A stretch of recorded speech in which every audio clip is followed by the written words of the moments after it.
तो जय हिंद साथियों, आज की इस वीडियो में देखने वाले हैं आरआरबी एनटीपीसी एग्जाम डेट 2025। आप सभी को पता होगा ग्रेजुएट लेवल का एग्जाम डेट जारी हो चुका है। एनटीपीसी का 5 जून से एग्जाम शुरू होने वाला है। आपका आरआरबी एनटीपीसी सीबीटी 1 में सेफ स्कोर मार्क्स क्या रख सकता है, इस वीडियो को पूरा देखिएगा, आपका सारा डाउट क्लियर हो जाएगा। 58 लाख प्लस फॉर्म भरा जाए, आप सभी को पता भी होगा, ठीक ना।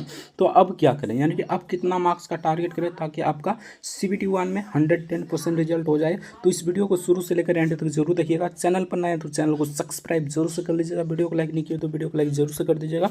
तो चलिए हम फटाफट से वीडियो को शुरू करते हैं। और कुछ इस प्रकार का इंटरफेस खुलकर आ रहा है। अगर आप सिटी इंटीमेशन डाउनलोड कर रहे हैं तो कुछ इस प्रकार का इंटरफेस खुलकर आ रहा है। तो आप क्या कर सकते हैं, इस वीडियो में पूरा डिटेल के साथ बताएंगे, इसलिए वीडियो को शुरू से लेकर एंड तक जरूर देखिएगा। रेलवे की पल पल अपडेट के लिए हमारे चैनल को सब्सक्राइब करना ना भूलिएगा। तो चलिए हम फटाफट से वीडियो को शुरू करते हैं। तो फ्रेंड्स, पहले इस चार्ट को देखिए, उसके बाद आपको बताएंगे सारा प्रोसेस। तो यहाँ पर देख सकते हैं एग्जाम डेट डिटेल्स है, ठीक ना। उसके बाद यहाँ पर देख सकते हैं सिटी इंटीमेशन लेटर आपका कब तक डाउनलोड होगा ये आपको बताया गया है, ठीक ना। यहाँ पर देख सकते हैं 5 और 6 जून को आपका एग्जाम है, तो आपका 26 मई को आपका सिटी इंटीमेशन लेटर डाउनलोड होने लगा। यानी कि अभी तक आपका सिटी इंटीमेशन लेटर डाउनलोड हो रहा होगा, ठीक ना। आज कितना तारीख हो, तो यहाँ पर देख सकते हैं 30 मई है। तो यहाँ पर देख सकते हैं अगर 10 तारीख को आपका एग्जाम है, यानी कि 10 तारीख को अगर मान लीजिए आपका एग्जाम होगा, तो आपका अभी ये सिटी इंटीमेशन लेटर डाउनलोड हो रहा होगा। तो आप जाकर आप एक बार जरूर चेक कर लीजिएगा कि आपका सिटी इंटीमेशन लेटर डाउनलोड हो रहा है या नहीं, ठीक ना। तो अगर आपका 11 को है तो यहाँ पर देख सकते हैं 31 को डाउनलोड होगा। अगर 12 को है तो 1 तारीख को डाउनलोड होगा। 13 का है तो 2 तारीख को होगा। इसी प्रकार यहाँ पर देख लीजिए, कुछ इस प्रकार है, ठीक ना। यानी कि आपको अगर ऑफिशियल नोटिस देखे होंगे, एग्जाम डेट का ऑफिशियल नोटिस, उसमें बताया गया है 10 दिन पहले आपका सिटी इंटीमेशन लेटर डाउनलोड होने लगेगा।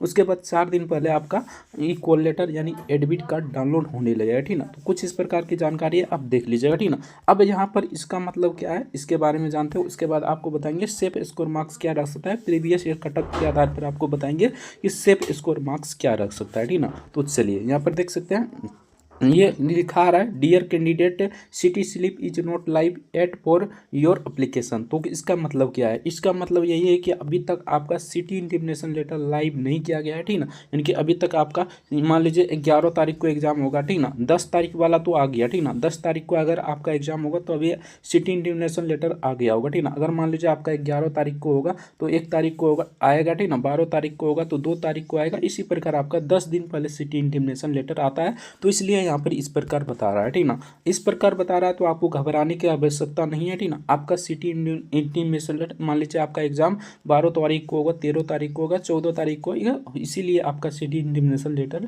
नहीं दिखा रहा है। तो इससे आपको घबराने की बात नहीं है, ठीक ना। आराम से रहिए, आपका सिटी इंटीमेशन लेटर आ जाएगा, ठीक ना। अगर इनवैलिड आ रहा है तो उसमें आपको दिक्कत है, एक बार जरूर चेक कर लीजिएगा, ठीक ना। अपना यानी कि पंजीयन नंबर जरूर चेक कर लीजिएगा। रजिस्ट्रेशन नंबर आप जरूर चेक कीजिएगा कि अपना सही रजिस्ट्रेशन नंबर है या नहीं। उसके बाद एक बार आप देख लीजिएगा आपका फॉर्म रिजेक्ट तो नहीं हो गया, उसको भी चेक कर लीजिएगा। अगर इनवैलिड आ रहा है तब, अगर ये आ रहा है तो आपको घबराने की आवश्यकता नहीं है। आप डेली चेक करते रहिए, ठीक ना। आपका जरूर सिटी इंटीमेशन लेटर आएगा। तो अब बात करते हैं आपका सेफ स्कोर मार्क्स क्या रख सकता है। तो प्रीवियस ईयर डाटा के आधार पर बताएं तो देख लीजिए, प्रीवियस ईयर डाटा में डेंजर जोन कौन था, तो इलाहाबाद डेंजर जोन था। यहाँ पर देख सकते हैं 76 गया, तो जबकि उस समय वैकेंसी कितना था, तो 30,000 प्लस ही था, ठीक ना। 30,000 प्लस ही वैकेंसी था। अब की बार कितना है, तो 9,000 प्लस है, आप सभी को पता होगा। 8,000 या 9,000 है, ठीक ना, समथिंग इसी प्रकार है, ठीक ना। तो यहाँ पर देख सकते हैं फर्क भी देख सकते हैं, यानी कि 3 गुना यहाँ पर फर्क है, ठीक ना।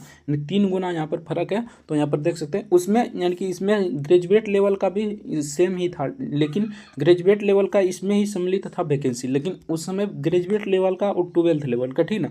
यानी कि दोनों का सम्मिलित ही वैकेंसी था 30,000, लेकिन दोनों का तो एग्जाम एक ही हुआ था, यानी कि सीबीटी 1 एक ही हुआ था, आप सभी को पता होगा, ठीक ना। अगर पिछली बार 2019 में आप एग्ज़ाम दिए होंगे तो आपको पता होगा। अगर फॉर्म भरे होंगे 2019 में तो आपको पता होगा 2021 में इसका एग्ज़ाम हुआ था, ठीक ना। तो कुछ इस प्रकार जानकारी है। इसमें डेंजर जोन की बात करें तो डेंजर जोन यहाँ पर देख सकते हैं इलाहाबाद हो गया, अजमेर हो गया, रांची हो गया, मालदा हो गया, चेन्नई हो गया, पटना हो गया, कोलकाता हो गया, उसके बाद बिलासपुर हो गया। उसके बाद यहाँ पर देख सकते हैं ये यानी कि ये आपका जोन जो है, ठीक ना, 2, 4, 6, 2, 8, ये डेंजर जोन हो गया, ठीक ना। अब की बार जोन डेंजर जोन की बात करें तो अब की बार भैया गुवाहाटी बहुत डेंजर जोन है, जबकि उस समय यहाँ पर देख सकते हैं कितना कम कटअप गया था। यानी कि ये होता है जब देखिए अब की बार यहाँ पर इसमें डेंजर जोन है, ठीक ना। अब की बार देखिए यानी कि जिसमें भी आपका कम कटअप जाएगा वो अब की बार डेंजर जोन बन जाएगा। यानी कि 2025 में जो वैकेंसी आएगा, ठीक ना, अगर देखिएगा इसमें जिसमें कम कटअप आएगा अब की बार, ठीक ना, वही डेंजर जोन अब फिर से बन जाएगा। यानी कि ये रूल है, मतलब कि कोई भी जब आता है वैकेंसी तो देखता है किसमें कटअप कम गया है, ठीक ना। तो मान लीजिए अब की बार गुवाहाटी में कटअप कम गया था तब की बार 2019 में, ठीक ना, 2019 में आपका गुवाहाटी में कम कटअप गया था तो सब लोग इसी में फॉर्म भर दिए। लेकिन अब की बार इसमें ही कटअप हाई जाने वाला है, ठीक ना। गुवाहाटी जोन बहुत भारी डेंजर जोन है, आप सभी को पता होगा अगर डाटा देखे होंगे तब, ठीक ना। तो चलिए आप बताते हैं यहाँ पर डेंजर जोन। यहाँ पर देख सकते हैं आपका डेंजर जोन यहाँ पर इलाहाबाद हो गया, अजमेर हो गया, झांसी हो गया, मालदा हो गया, चंडीगढ़ हो गया, पटना हो गया, कोलकाता हो गया, भुवनेश्वर हो गया, ठीक ना, भुवनेश्वर हो गया। यहाँ पर देख सकते हैं इसमें 70 यानी कि इसमें 76 UR की बात करें तो 76, यहाँ पर देख सकते हैं 74 74, उसके बाद 73, उसके बाद यहाँ पर देख सकते हैं 73 73, उसके बाद फिर से 73, उसके बाद 71। यहाँ पर देख सकते हैं भोपाल जोन भी थोड़ा डेंजर जोन था लेकिन उतना डेंजर नहीं था। ये सब यानी कि टॉप का यहाँ पर देख सकते हैं डेंजर जोन, ठीक ना। अब के बाद डेंजर जोन गुवाहाटी होने वाला और 2-4 ठो होगा, ठीक ना। बाकी यहाँ पर पूरा डाटा देखना चाहते हैं तो अगर उस पर एक वीडियो बना देंगे, तो अभी तो टाइम नहीं है कि क्योंकि आपका एग्जाम भी सर पर है तो वो वीडियो देखना आप लोग के लिए उचित नहीं होगा। अगर 12th लेवल के छात्र हैं तो हमें कमेंट करके जरूर बताइएगा, ठीक ना, उसमें आपको बता देंगे अच्छे से, ठीक ना। तो टोटल अब की बार फॉर्म कितना फिलअप हुआ है तो 58 लाख, उस समय कितना हुआ था वही 60-65 लाख हुआ था, ठीक ना। यानी कि सेम है लेकिन अब की बार वैकेंसी 3 गुना कम है, आप देख सकते हैं, ठीक ना। उस समय 30,000 था प्लस, अब की बार 8,000 या 9,000 प्लस है। तो इस प्रकार आप अंदाजा लगा सकते हैं, ठीक ना। तो किस इस प्रकार डाटा है यहाँ पर देख सकते हैं, ठीक ना। तो यहाँ पर देख सकते हैं उसी प्रकार यहाँ पर देख लीजिए भोपाल में आपका 71, बेंगलुरु में आपका 70 और सिकंदराबाद में UR का बता रहे हैं। बाकी OBC SC ST से हैं तो आप देख सकते हैं इधर यहाँ पर आपका दिया गया कैटेगरी वाइज, ठीक ना। तो यहाँ पर देख सकते हैं सिकंदराबाद में 68, मुंबई में 67, उसके बाद गोरखपुर में 67, जनरल का बता रहे हैं बिलासपुर में आपका 66, उसके बाद जम्मू एंड श्रीनगर में यहाँ पर देख सकते हैं आपका 65, उसके बाद इलाहाबाद में देख लीजिए 64, उसके बाद मुजफ्फरपुर में 63, अब की मुजफ्फरपुर में हाई कटअप रहने वाला, ठीक ना। सिलीगुड़ी में 63, चेन्नई में आपका 62, उसके बाद तिरुवनंतपुरम में आपका 61, गुवाहाटी में देख सकते हैं सबसे कम कटअप गया था तो सबसे सेफ जोन था उस समय गुवाहाटी, लेकिन अब की बार सबसे डेंजर जोन यही बन गया, ठीक ना। यहाँ पर देख सकते हैं, ठीक ना। अब बताते हैं यानी कि कैटेगरी वाइज देखना चाहते हैं तो कैटेगरी वाइज भी देख सकते हैं, जैसा कि यहाँ पर देख सकते हैं SC हो गया, ST हो गया, OBC हो गया, EWS हो गया, कुछ इस प्रकार है, ठीक ना। यानी कि OBC में यहाँ पर देख सकते हैं यही यानी कि सबसे ज़्यादा डेंजर यही था, यही जोन, ठीक ना। लेकिन अब की बार ये डेंजर जोन नहीं बनने वाला, ठीक ना। अब की बार हमें लगता है गुवाहाटी हो गया, मुजफ्फरपुर हो गया, यानी कि जिसमें मतलब पिछली बार कम कटअप गया था वही डेंजर जोन बनने वाला है, ठीक ना। इसलिए जब भी वैकेंसी आता है तो चैनल को सब्सक्राइब कर लीजिएगा, ठीक ना। जब भी वैकेंसी आता है उसमें फॉर्म किस प्रकार फिलअप करें इस यानी कि इस चैनल पर प्रॉपर आपको बताया जाता है, ठीक ना। अगर इस चैनल को फॉलो कीजिएगा तो आप कहीं भी चूक नहीं पाइएगा, ठीक ना। यानी कि कहीं भी आप मतलब कि सबसे आगे ही रहिएगा, ठीक ना। इसलिए चैनल को सब्सक्राइब जरूर से कर लीजिएगा। वैकेंसी आता है उसके बाद हम वैकेंसी टेबल दिखाते हैं और प्रीवियस ईयर कटअप दिखाते हैं। उसके बाद जिसमें मान लीजिए इसमें ज़्यादा कम कटअप गया, ठीक ना, तो इसमें हम नहीं भरने के लिए कहेंगे फॉर्म, ठीक ना। जिसमें ज़्यादा कटअप गया है यानी कि नॉर्मल कटअप गया है, मान लीजिए यहाँ पर नॉर्मल कटअप हम देख सकते हैं जैसे कि हो गया सिकंदराबाद, मुंबई हो गया, ठीक ना, गोरखपुर हो गया, इस सब में फॉर्म आप भर सकते हैं। इसमें कुछ खास वैकेंसी भी रहता है लेकिन गुवाहाटी में अब की बार कम वैकेंसी भी था और इसमें ज़्यादातर फॉर्म भी भरा गया, ठीक ना। तो कुछ इस प्रकार यहाँ पर डेंजर जोन बन चुका है, मुजफ्फरपुर भी डेंजर जोन है, ठीक ना। तो कुछ इस प्रकार के जोन है जो डेंजर जोन है, ठीक ना। तो आपको घबराने की आवश्यकता नहीं है, ठीक ना। पहले बहुत सारे छात्र अगर डाटा देखता है तो बहुत सारे छात्र कहता है कि इतना कंपटीशन है तो आप एग्जाम में क्यों देने जाएंगे, ठीक ना। तो आपको अगर गुवाहाटी जोन में भी है तब फिर भी आपको एग्जाम देने जाना है, ठीक ना। आजमा कर देख लीजिए, नहीं होगा तो नहीं होगा। 2025 में तो वैकेंसी आने वाला है, यानी सालों साल रेलवे वैकेंसी निकाल रहा है तो दिक्कत क्या है, पंचवर्षीय योजना तो नहीं है ना, ठीक ना। तो आप भर सकते हैं फॉर्म, ठीक ना। 2025 में भी वैकेंसी आने वाला है तो इसलिए चैनल को सब्सक्राइब जरूर से कर लीजिएगा, ठीक ना। पूरा डिटेल के साथ इस चैनल पर आपको प्रोवाइड किया जाता है वीडियो और पूरा सटीकता के साथ। तो आप बताते हैं कि आपका यानी कि सेफ स्कोर क्या रह सकता है अगर जनरल में, ठीक ना। अनरिजर्व कैटेगरी में, यानी कि यू आर में अगर फ्रेंड्स आप यू आर में है तो आपको सेफ स्कोर मानकर चलना है 70, ठीक ना, 70 सेफ स्कोर मानकर चलना है, ठीक ना। अगर 70 प्लस आपका मान लीजिए काट पीट कर आ रहा है, यानी कि रो मार्क्स अगर 70 आ रहा है तो आपका नॉर्मलाइजेशन भी मार्क्स बढ़ता है, जैसे कि आपका 70 है तो 80 भी हो जाता है, 80 नहीं होगा तो 72 भी हो जाता है। इसलिए आपको रो मार्क्स आपको 70 लाना है, ठीक ना। आप अगर मॉक टेस्ट लगा रहे होंगे तो आपका कितना मार्क्स आ रहा है कमेंट करके हमें ज़रूर बताइएगा, ठीक ना। तो यहाँ पे देख सकते हैं अगर 70 प्लस आ रहा है तो आप मतलब इस सेफ जोन में है, ठीक ना। उसी प्रकार यू आर किसी भी जोन से है, ठीक ना, किसी भी जोन से XYZ किसी भी जोन से है तो आप अगर 70 प्लस ला रहे हैं यू आर की कैटेगरी से हैं, यानी कि रो मार्क्स अगर 70 ला रहे हैं तो आपका 110% CBT1 में रिजल्ट हो जाएगा। उसी प्रकार यहाँ पर OBC की बात करते हैं, ठीक ना। यहाँ पर देख लीजिए अगर OBC के छात्र हैं, अगर आपका मान लीजिए 65 प्लस आ रहा है, ठीक ना, 65 प्लस रो मार्क्स आ रहा है तो आपका भी रिजल्ट होने से कोई नहीं रोक सकता है CBT1 में, तो आप आराम से सेफ स्क्वायर मार्क्स इसको मान सकते हैं, ठीक ना।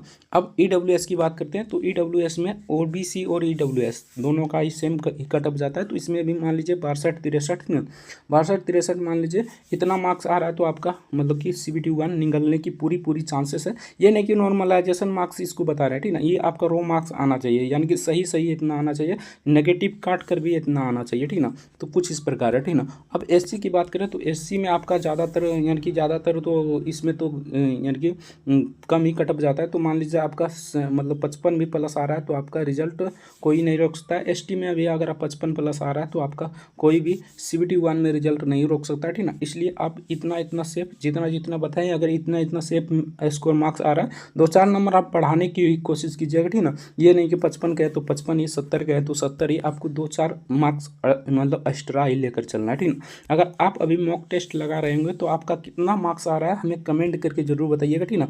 ये रहा आपका डाटा। अब की बार कंपटीशन बहुत ही हाई होने वाला है। पिछली बार वैकेंसी भी था 30,000, अब की बार 8,000 वैकेंसी भी है, ठीक ना। तो आपको थोड़ा सा तो एफर्ट लगाना ही होगा, ठीक ना, तभी आपका रिजल्ट हो सकता है। पिछली बार दोनों का एक ही एग्ज़ाम हुआ था, CBT1 यानी ग्रेजुएट लेवल और अंडर ग्रेजुएट लेवल, दोनों का एग्ज़ाम एक ही एग्ज़ाम में निपटा दिया था, आप सभी को पता होगा, ठीक ना। अगर 2019 में आप फॉर्म भरे होंगे तब।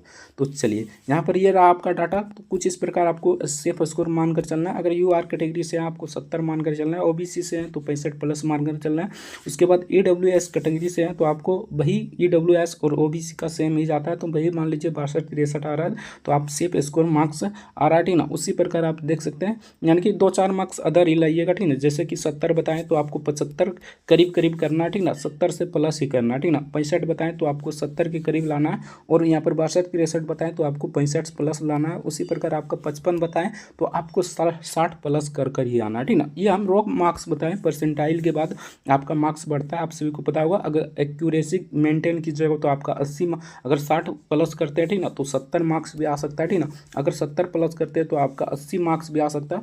एक्यूरेसी मेंटेन कीजिएगा तब, नहीं तो आपका मान लीजिए 70 क्वेश्चन सही किए, ठीक ना, और मान लीजिए आप नेगेटिव बहुत कर दिए, यानी कि 18-20 नेगेटिव कर दिए, तो आपका 2-4 नंबर बढ़ेगा, ज़्यादातर नंबर नहीं बढ़ेगा। अगर एक्यूरेसी मेंटेन करते हैं तो आपका मतलब परसेंट जो नॉर्मलाइजेशन होता है उसमें मार्क्स बढ़ने की चांसेस बहुत रहता है, ठीक ना। अगर आप एक्यूरेसी मेंटेन नहीं करते हैं तो आपका मार्क्स बढ़ने की चांसेस कम रहता है, ठीक ना। तो एक्यूरेसी आपको मेंटेन करना है, ठीक ना। अगर अभी आप मान लीजिए अगर आप अभी यानी कि मॉक टेस्ट लगा रहे हैं तो आपका मॉक टेस्ट में कितना मार्क्स आ रहा है कमेंट करके हमें ज़रूर बताइएगा, ठीक ना। ये रहा आपका चार्ट वाइज। अब इस चार्ट को एक बार स्क्रीनशॉट जरूर मान लीजिएगा, सारा कन्फ्यूजन दूर हो जाएगा।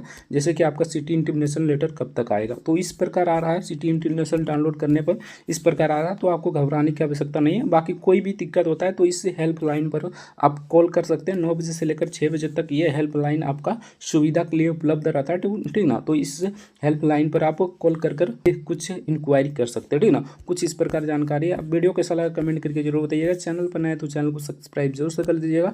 मिलते हैं नेक्स्ट वीडियो में किसी नेक्स्ट टॉपिक के साथ, तब तक के लिए जय हिंद जय भारत। बाकी रेलवे की पल अपडेट के लिए हमारे चैनल को सब्सक्राइब करना ना भूलिएगा। मिलते हैं नेक्स्ट वीडियो में किसी नेक्स्ट टॉपिक के साथ, तब तक के लिए जय हिंद जय भारत, वंदे मातरम। वीडियो देखने के लिए आपका बहुत बहुत धन्यवाद।